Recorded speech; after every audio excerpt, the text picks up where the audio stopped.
5 more veneers I think you should be using in your next woodworking project. Hi, I'm Tom Volpe, owner of Volpe Woodworks. I've been supplying exotic and domestic wood veneers to woodworkers of all levels of experience for the last 25 years.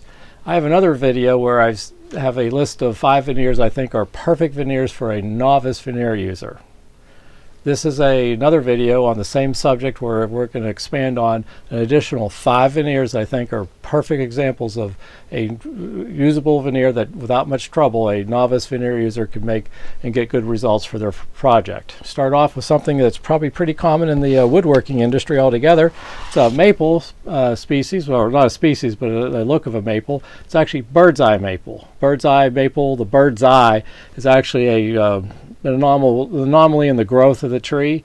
The log is manipulated as it's being sliced into veneer to take advantage of the normal growth, and it develops or shows off the best these denser areas where the fibers of the wood are essentially not in the same alignment as the growth of the tree. What makes this veneer very attractive is the overall pattern of the eyes, the spacing of it, the density of it, and then secondary is the underlying quilt pattern or quilt figure that shows up in the veneer itself. Here I have an example of 3 particular logs. The first one here showing some really small eyes, but they're dense and evenly spaced.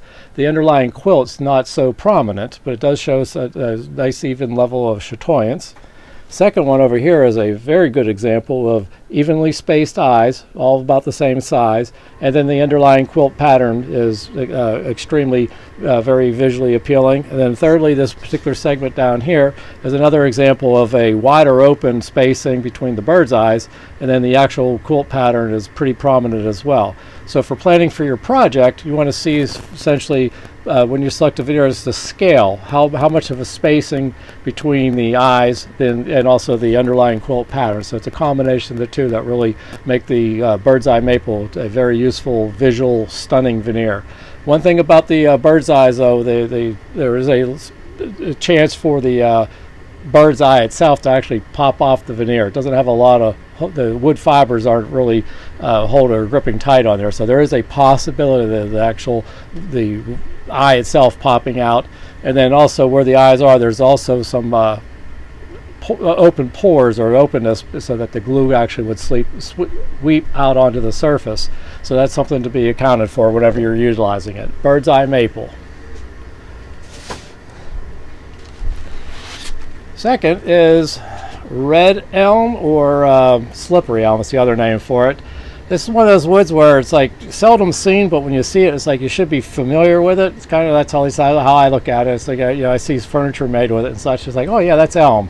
But for most part, there's elm. It's just a gorgeous veneer. It's actually, say, workability like walnut, maybe a little bit softer than that even. But it is prone to split. That's one thing. But I just find here in a flat sawn version of it, and then a quarter sawn, this nice straight lines.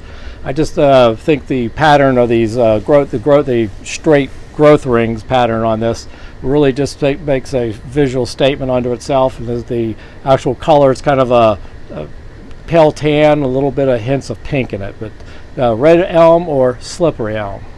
This is not the same species that you get Carpathian elm. That's a different version of the elm.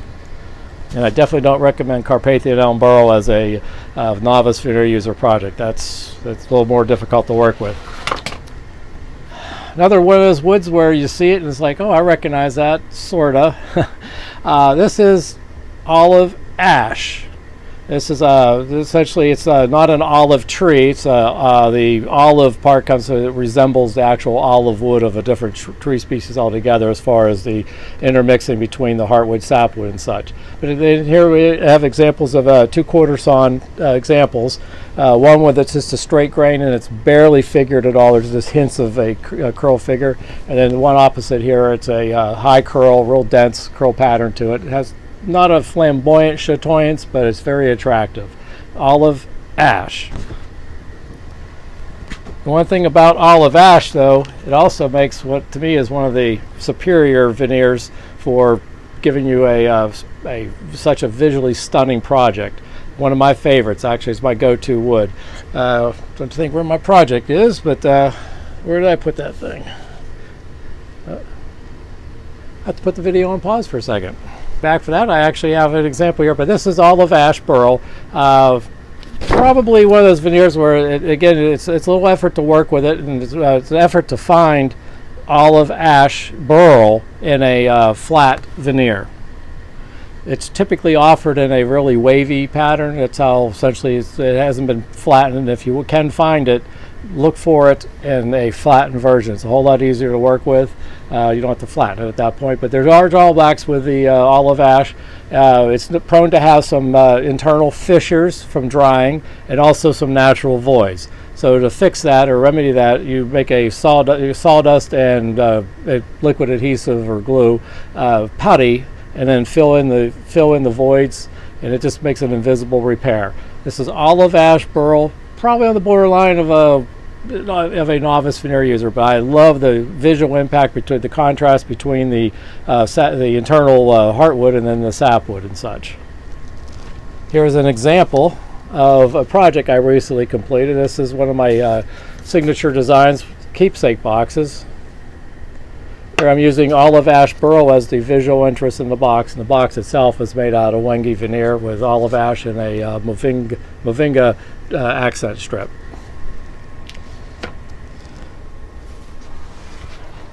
Oh, if you're getting some usage out of there, finding this video useful, please consider hitting the like button and possibly subscribing to my channel. If you have any questions about anything, I'd love to hear from you. You can email me directly at tom@volpewoodworks.com, or you can comment below. I'm happy to resolve or answer any questions you have about any of the veneers you've seen. And plus, all these veneers will be available on my eBay store, Thin Wood and Old Tools. Following up, though, on the process here is a veneer you've probably seen actually in furniture. This is Sapele, S-A-P-E-L-E, S-A-P-E-L-I. Sapele mahogany is another common name for it and such. One nice thing about it, it's available in long length and very wide sheets. I have some lumber boards left from the veneer mill that essentially the planks I have are 14 foot long and 36 inches across. They're just gorgeous ribbon stripe pattern. This is what this is. This is ribbon stripe Sapele, very commonly used in a utilitarian furniture grade, architectural panels, that type of thing. It is somewhat of a delicate veneer that does tend to split a little bit along the grain. Gorgeous color. The chatoyant factor depends on which way you tilt the veneer and view this. The light seems to change with the ribbon stripe pattern on it. Ribbon stripe Sapele.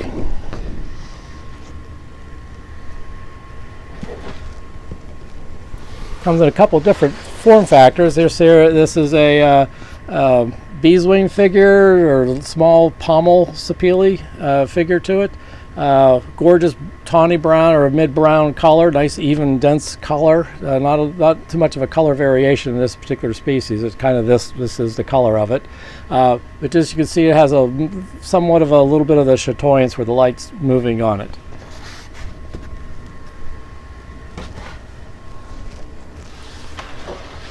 Another version of it is essentially a curly, in this case a high curl veneer, again Sapele.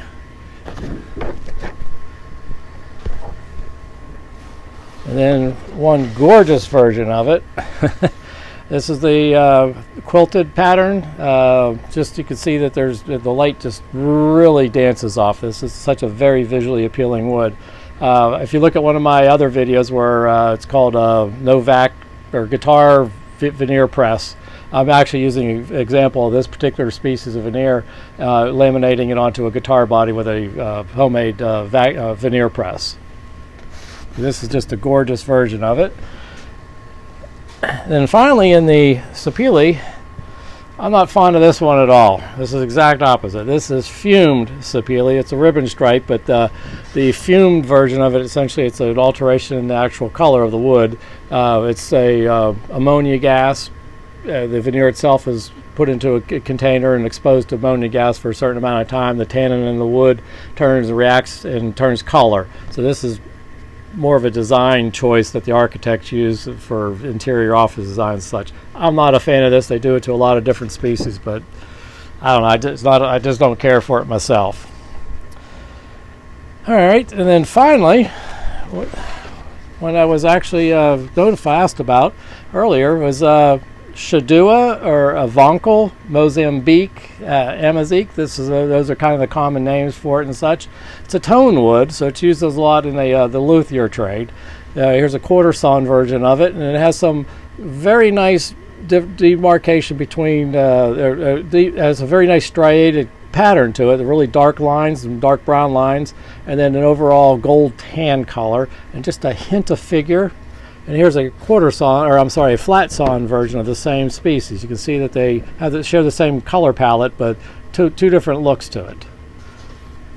Again, it's a good musical instrument. I made a few projects with the quarter sawn version, and then I took advantage of the stripes. It's almost somewhat like a Zebrana or a zebra wood. And one nice thing about it is, also with that wood, it's available in large size sheets. This is again Avonkel or Shadua, Mozambique, Avonkel. There's colors in this, so much just in the same color. So it's got some dark brown blacks, the lighter tans, and then just a hint of some pale, almost peach color to it. Avonkel.